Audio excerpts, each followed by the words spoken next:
Place holder म्हणून दाखवला जातो. प्लेस होल्डर म्हणजे की हा क्लास पहिली पद्धत आहे ज्याच्यासाठी मेमरी कुठे मिळते, स्टॅक फ्रेम मध्ये.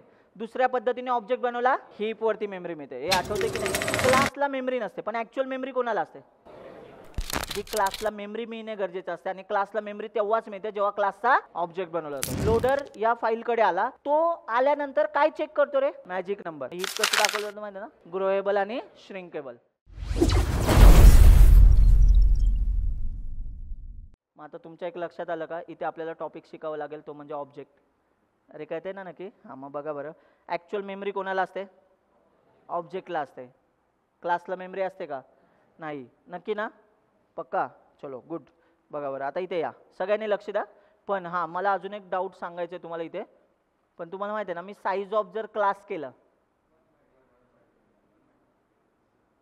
1 बाईट दाखवेल की 8, हे स्ट्रिंगचं 12 असतील आणि हे 8 आहे, ते 12 आणि 8 किती होतात? 20, पण 24 दाखवेल. 1 दाखवेल का बरं? प्लेस होल्डर म्हणून दाखवला जातो. प्लेस होल्डर म्हणजे की हा क्लास अस्तित्वात आहे, बरोबर. याचं अस्तित्व कुठे असतं रे ॲक्च्युली एक्झिक्युटेबलमध्ये? टेक्स्ट सेक्शनमध्ये असतं. आता ह्याची डायग्राम मी पुढे काढणार आहे, पण हे कळलंय ना नक्की? चला हां, मग आता पटपट जाऊया.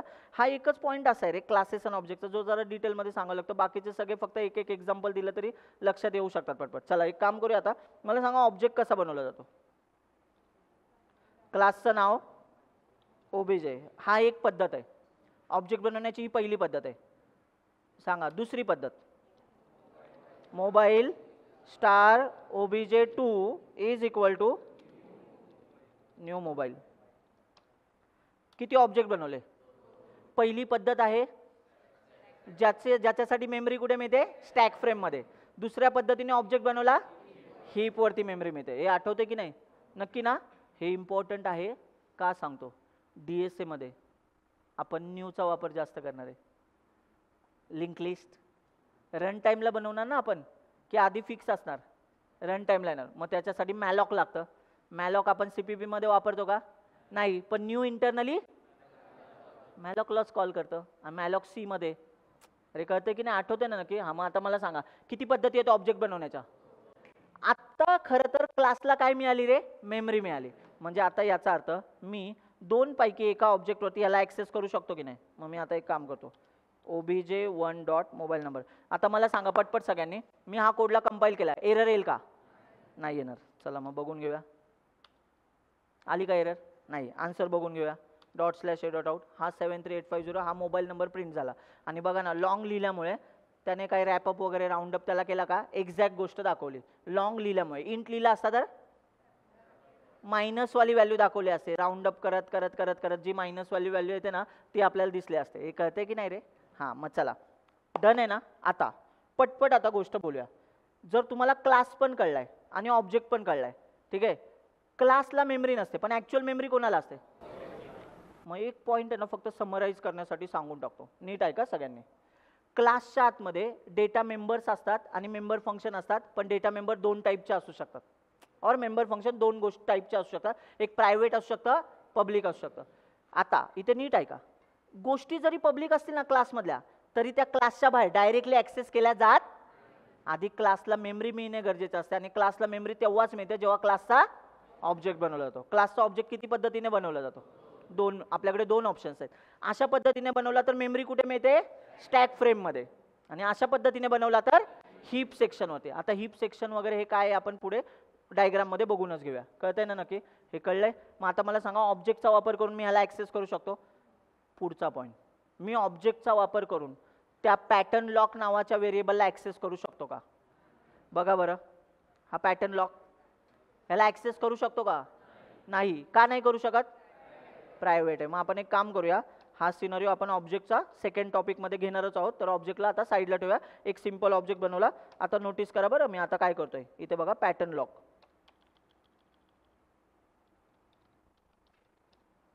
दिसलं. आता मला सांगा, याला प्रॉब्लेम नाहीये, याला एरर. आता मला सांगा बरं, pattern lock was not declare in this scope, he error येईल की private within this context येईल? नीट विचार करा. Private within this context येईल. कारण का माहिती आहे ना, तो ऑब्जेक्ट दिसतोय त्याला, प्रायव्हेट व्हेरिएबल त्या घरामध्ये आहे हे त्याला दिसतंय, पण तो काय म्हणतोय याचा ऍक्सेस मला नाहीये कारण प्रायव्हेट आहे. म्हणजे जसं की त्या काकू आमच्या घरी आल्यात, त्यांनी टीव्ही फॅन चालू केलाय, पण जसं कपाटाकडे चालल्यात तसं त्यांच्या लक्षात आलं अरे इथं तिजोरी आहे आणि तिजोरीचा ऍक्सेस हा प्रायव्हेट आहे. Private within this context म्हणजे ह्या घरातल्या मेंबर्सलाच फक्त याचा ऍक्सेस आहे, बाहेरच्या मेंबरला याचा ऍक्सेस नाहीये. भले ते आपल्या घरात उभ्या असल्या तरी, म्हणजे त्यांनी ऑब्जेक्ट बनवलाय तरी त्यांना प्रायव्हेट व्हेरिएबलचा ऍक्सेस आहे का बाहेरून? नाहीये. कळलंय ना नक्की? मग चला बरं याचे एरर बघून घेऊया. कंपाईल करूया. कंपाईल टाइमला एरर येईल की रन टाइमला? कंपाईल टाइमलाच येईल. ठीक आहे, वाचा. इज बघा, standard string mobile colon scope resolution pattern lock is private within this context. कळलंय ना? आणि खाली लिहिलं पण आहे नोट, डिक्लेअर प्रायव्हेट हिअर, म्हणजे याचाच आता हे प्रायव्हेट आहे. हे कळलंय का नक्की? ठीक आहे, चला मग आता मला सांगा, डन झाला पहिला सिनॅरिओ, कळला? सांगा मग समराइज आता तुम्ही करा. काय काय दिसतं तुम्हाला? हे रिअल टाइम एक्झाम्पल कळालं का? इंटरव्ह्यूमध्ये सांगू शकता. ठीक आहे. मग आता एक काम करूया, याला आहे ना कमेंट करून याच्या समोर आहे ना प्रायव्हेट लिहूया, म्हणजे तुम्हाला कोड पूर्ण लिहिता येऊ शकेल. ठीक आहे, बरं कोड लिहिलाय का तुम्ही? नाही लिहिलाय? ठीक आहे, चला इथं काय लिहूया याच्या समोर? प्रायव्हेट. बरं एक छोटासा पॉईंट घेऊया आणि मग तुम्ही कोड लिहाल. मला सांगा obj1 डॉट, मी इन्फोला कॉल करू शकतो का? इथे पण एरर आहे. मी obj1 डॉट इन्फोला कॉल करू शकतो का? एरर आहे. का कॉल करू शकतो? पब्लिक आहे. पब्लिक गोष्टी ऑब्जेक्टवरती ऍक्सेसिबल असतात. पण एक फक्त एक सेकंड, आता इन्फो पब्लिकच आहे, आता पण ऍक्सेस होईल का? ऍक्सेस होईल का? काय एरर येईल? काय? Not declare in this scope. नक्की? पक्का ना? का बरं असं सांगता ही एरर येईल? कारण हा याला शोधताना क्लासच्या आतमध्ये नाही शोधत आहे, तो इथल्या इथंच शोधतोय की अरे यार इन्फो मेथड कुठे आहे, मेंबर फंक्शन कुठे आहे. हे जेव्हा आपण obj1 लिहितो तेव्हा काय होतं? तेव्हा तो त्या घरात जातो, घरात, आणि त्या घरात जाऊन बोलतो अरे अच्छा अच्छा इन्फोला मी ऍक्सेस करू शकतो कारण इन्फो कसा आहे? पब्लिक आहे. हे कळतंय ना? मग चला बरं याला एरर एकदा बघून घ्या.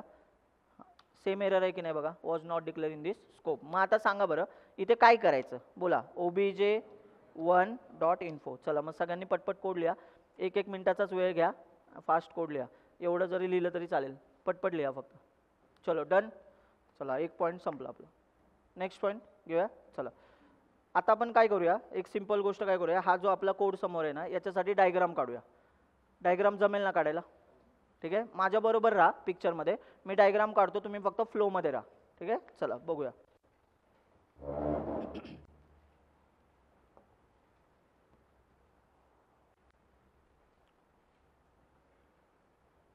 बघा चला, कंपायलेशन तुम्हाला माहिती आहे ना कसं होतं? चला एक बोलूया आपण इथे. समजा आपण एक प्रोग्राम लिहिला, ए लक्ष द्या रे, program1 डॉट cpp. हां सांगा, ही फाईल आहे आपली, बोलू नका. हां program1 डॉट cpp, याला आपण काय केलं रे? कंपाईल केला. कंपाईल केला, कंपायलरने कंपाईल केला. कंपायलरचं नाव काय आपल्या? G++. त्याने एक फाईल बनवली ए डॉट आउट. आता मला सांगा ही फाईल बायनरी फाईल आहे. कशी फाईल आहे? बायनरी फाईलचा अर्थ काय होतोय? 0101 असलेली फाईल आहे, बरोबर की नाही? 0101 अशा हा डेटा असेल. पण तुम्हाला माहिती आहे ना ह्या फाईलच्या फॉर्मॅटमध्ये ही फाईल 3 गोष्टींमध्ये डिवाइड केलेली आहे. चला किती लोकांना आठवतंय? ही ए डॉट आउट नावाची जी फाईल आहे याच्यामध्ये 3 पार्ट आहेत, टेक्स्ट, डेटा आणि काय असतो इथे? Primary header. बरं ह्या डेटामध्येच 2 पार्ट आहेत असं मी कन्सिडर करतो, एक BSS आणि नॉन BSS. हे लक्षात ठेवा, हे सांगून मी 3 पार्ट बोलतोय. ठीक आहे, जर तसे सेपरेट बघितले तर मग 4 पार्ट. मग RO डेटा पण आला, माहिती आहे ना, रीड ओनली डेटा वगैरे सगळं सांगायला लागेल. त्यापेक्षा डेटा. प्रायमरी हेडरमध्ये काय असतो रे? मॅजिक नंबर असतो, आणि सगळ्यांना हे माहिती आहे.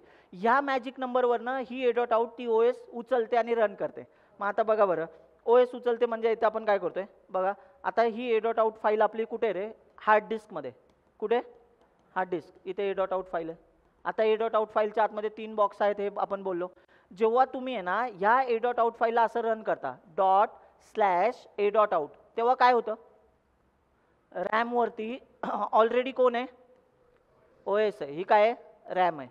रॅमवरती OS आहे. OSचा माणूस येतो, नाव काय त्याचं? लोडर. लोडर या फाईलकडे आला, तो आल्यानंतर काय चेक करतो रे? Magic number. म्हणजे तो बोलतो की ह्याच OS साठी ही फाईल बनले का, अदरवाईज तुम्ही बघा ना लिनक्सवरची ही फाईल विंडोजवर चालेल का, नाही चालणार, कारण त्याचा लोडरला माहिती आहे की ही फाईल आपल्यासाठी बनलेली नाही आहे, हा मॅजिक नंबर आपल्या ऑपरेटिंग सिस्टीमसाठी मॅच होत नाही आहे. मग आता बघा बरं, जेव्हा लोड होईल तेव्हा इथे काय बनेल, याची प्रोसेस. याला काय म्हणतात रे, प्रोसेस. म्हणजे ए डॉट आउट फाईल इथे रन व्हायला आले. आता मला पटपट सांगा, ए डॉट आउट फाईल प्रोसेस म्हणून येते तेव्हा तिच्यामध्ये 4 पार्ट असतात, नक्की ना. एक पार्ट इकडचा गळून पडतो आणि 2 पार्ट ॲड होतात. चला मग सांगा बरं, पहिली गोष्ट म्हणजे आधी असं होतं 3 पार्ट होते. काय काय होते सांगा, टेक्स्ट, डेटा, प्रायमरी, हेडर. कुठला पार्ट गळून पडणार, प्रायमरी हेडर. म्हणजे हे 2 पार्ट राहिले, मग हे 2 पार्ट असेच्या असे आले. कोणत्या कोणत्या, टेक्स्ट, डेटा आणि काय ॲड होतं, स्टॅक ॲड होणार इथे. आणि हा मधला पार्ट असतो याला काय बोलतात, हीप म्हणणार. मग हीप कसं दाखवलं जातं माहिती आहे ना, ग्रोएबल आणि श्रिंकेबल. म्हणजे हे प्रोसेस 7 मध्ये. मग आता आपल्याला हे पण कळलंय की इथे कसं असतं. आणि मेन फंक्शन सगळ्यात आधी कुठे येणार, स्टॅकवरती. सगळे फंक्शन्स रन कुठे होतात, स्टॅकवरती रन होतात. मग आता तुम्हाला हा फ्लो माहिती आहे. मग आपण एक काम करूया, ह्या प्रोसेसमध्ये आपला जो आत्ताचा कोड होता, आपण आहे ना ह्या प्रोसेसच्या आतमधल्या आपल्या कोडची डायग्राम बनवून घेऊया. हा जो आपला कोड आहे बघा, दिसतोय का इथे. एक काम करूया, हा कोड इथेच छोटा करूया स्क्रीनवरती आणि इथेच डायग्राम काढून दाखवतो, चालेल का, कळेल ना तुम्हाला. चला बघा, सांगा आता इथे प्रोसेस आहे. प्रोसेसच्या आतमध्ये मला सांगा बरं, याच्यामधलं कसा कसा डेटा येणार आहे ते तुम्ही पटपट बोलायचं, ठीक आहे. हां, ही समजा प्रोसेस आहे, प्रोसेसचा गोळा. चला याच्या आतमध्ये किती पार्ट आहेत आपण बोललो, 4. सांगा आता टेक्स्ट सेक्शनमध्ये काय असतं, बायनरी कोड. ह्या अख्ख्या कोडचा काय असणार आहे, बायनरी डेटा. म्हणजे इथे 0 1 0 1 सगळं असणार, 0 1 0 1. म्हणजे जेवढे पण मेंबर फंक्शन्स वगैरे सगळं सगळं मेन बिन सगळ्यांचा बायनरी डेटा कुठे आहे रे, टेक्स्ट सेक्शनमध्ये. डेटा सेक्शनमध्ये काय असतं, BSS आणि नॉन BSS असतात. जे गोष्टी डेटा सेक्शनमध्ये आपण लिहूया, काय काय, जे ग्लोबल व्हेरिएबल असतात आणि स्टॅटिक व्हेरिएबल असतात. ग्लोबल व्हेरिएबल, स्टॅटिक व्हेरिएबल कुठे स्टोअर होतात, हे आठवा का, प्लीज बोलतोय आठवा. कारण आपण DSA मध्ये पण स्टॅटिक व्हेरिएबल, ग्लोबल व्हेरिएबल गरदार दोन वापरतोय. मग आपल्याला त्या डायग्राम इमॅजिन झाल्या पाहिजेत ॲक्च्युली कसं प्रिंट होणार आहे. मग आता चला नेक्स्ट पार्ट इथे कोण आहे, हीप आहे, हीप सेक्शन. आता हीप सेक्शन ग्रोएबल श्रिंकेबल आहे म्हणून डॉट डॉट डॉट दाखवला. आता चला लक्ष द्या सगळ्यांनी. सगळ्यात आधी काय होणार आहे, सगळ्यात पहिला रन व्हायला कोण येतोय, मेन. मग इथे स्टॅक फ्रेम कोणाची आली रे, मेनची. मेनमध्ये बघा बरं आपण क्लासचा काय बनवलाय, ऑब्जेक्ट. आता तुम्ही पटपट बोलायचं, ठीक आहे सगळ्यांनी.